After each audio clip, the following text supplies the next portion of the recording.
Study Club. It is Pixie, and I apologize for my voice. I'm really sick, and I had no voice yesterday, but now it's kind of back, and I really want to get a video out Saturday, so I hope this is okay.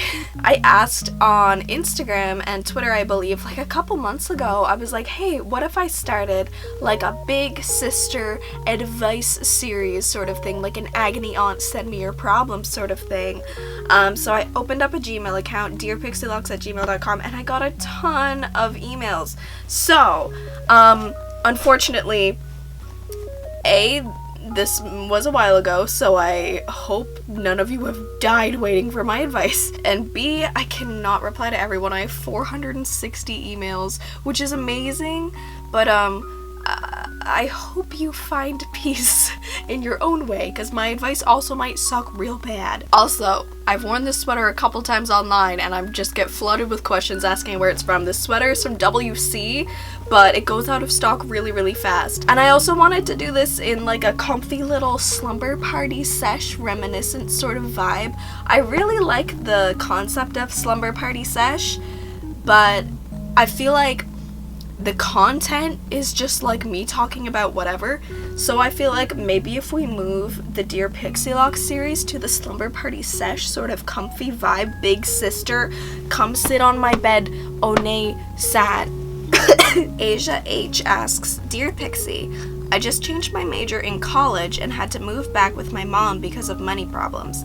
I have a good relationship with her, but being 20 and living back at home makes me feel like a failure. I wanted to answer this one for obvious reasons. Do you know any small ways to reaffirm myself or find new ways to be productive? Thank you and much love.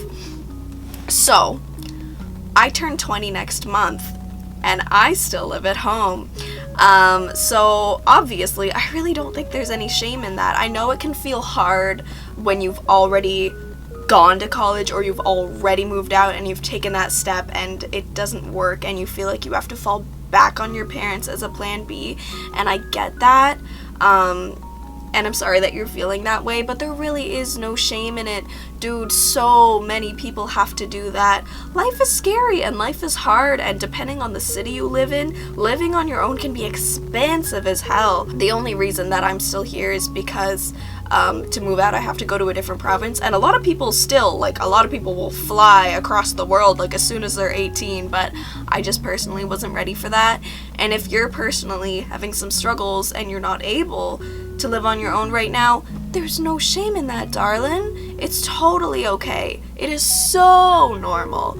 Ways to reaffirm yourself: just throw yourself into your work as much as you can. I'm not sure if you said what you were studying at college or what you want to be. Oh, you changed your major. Just do what you can, like throw yourself in, maybe study at home, do what you can. Just really like throw yourself into your future and do everything you can on your own to be productive. I find that helps me, working every day and doing YouTube while I still live at home. I don't think there's any shame in that. It's totally okay. Everyone grows up and moves at their own pace.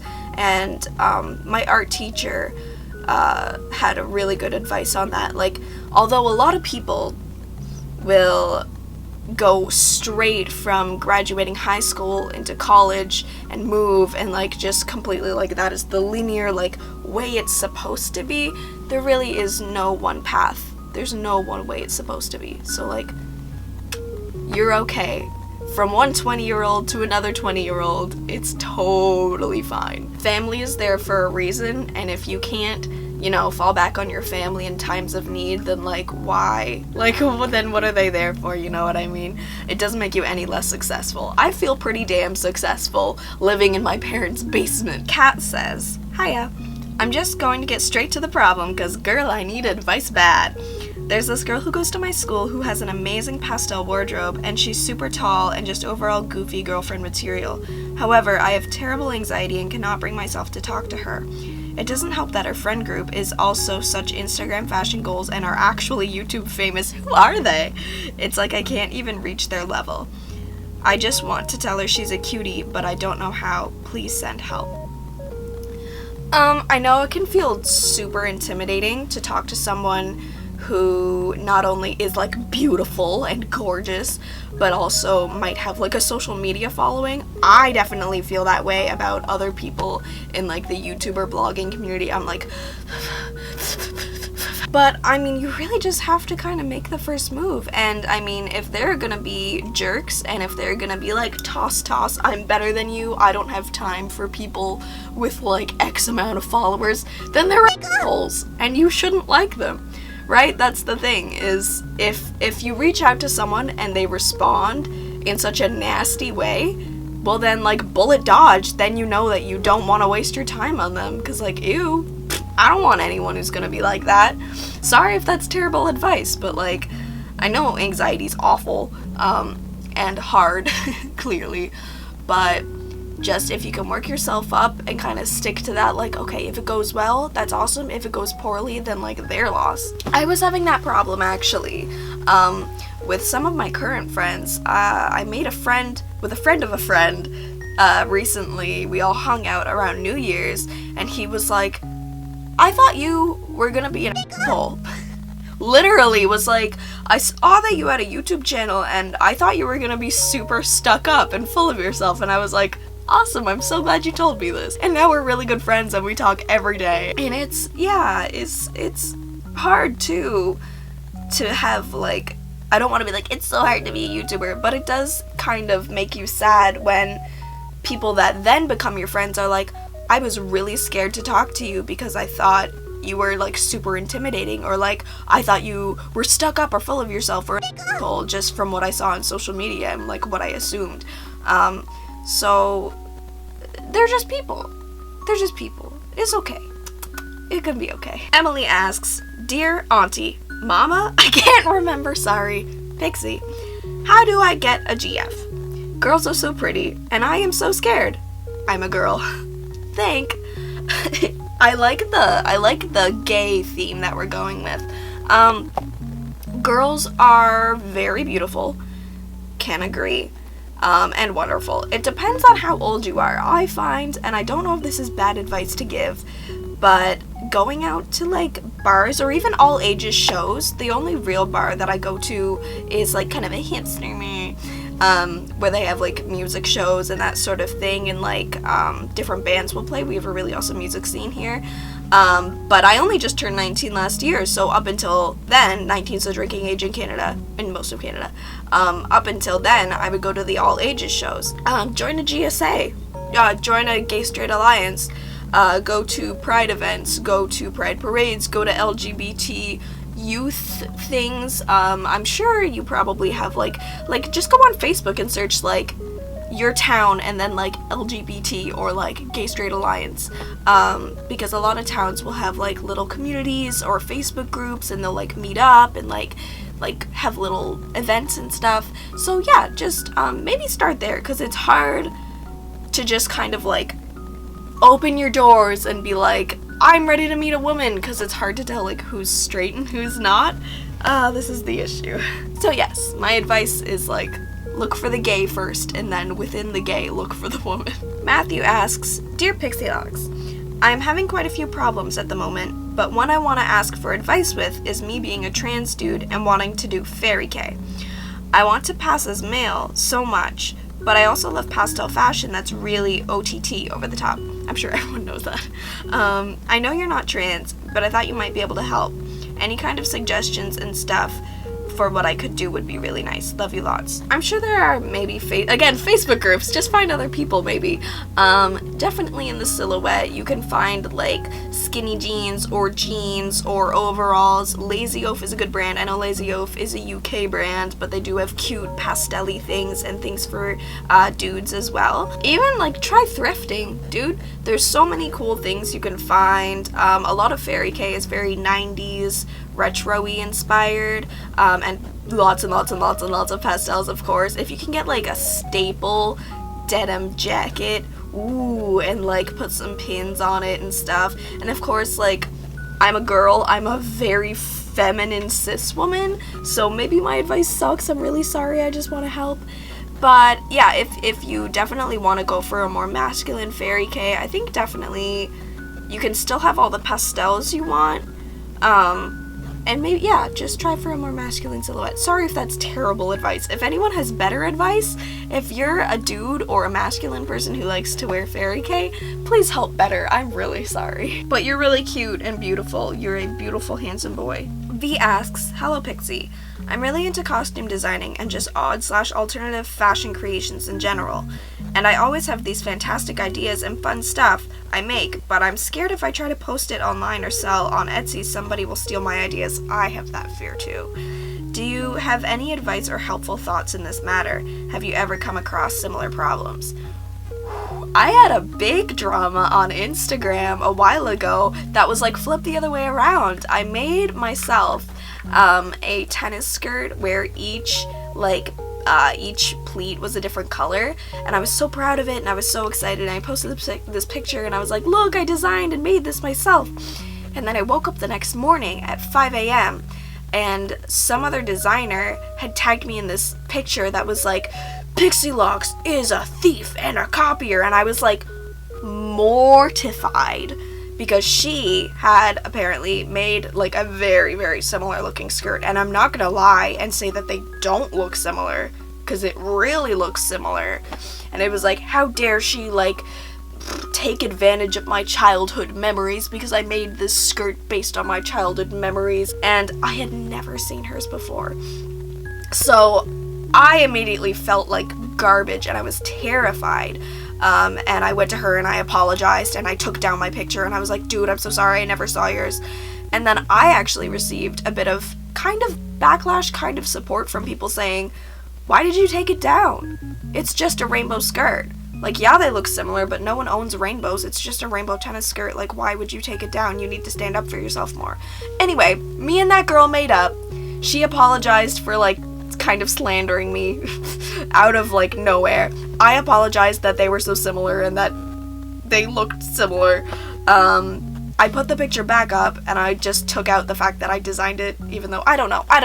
So, yes, I've had similar problems. Yes, it's hard. You kind of just have to go into designing knowing that everything's been done. That's one of the biggest struggles I find getting into fashion design, is that I have these cool ideas and I'm like, oh my god, that would be so cool. And I've gotten in the habit, and I don't know if this is good advice or not, but I've gotten in the habit of Googling.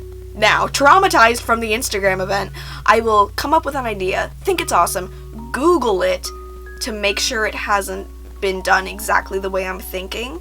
And of course, I mean, there's how many freaking people in the world? Everyone has ideas. There's a lot of independent designers. There's like, with the internet, you can post your designs everywhere.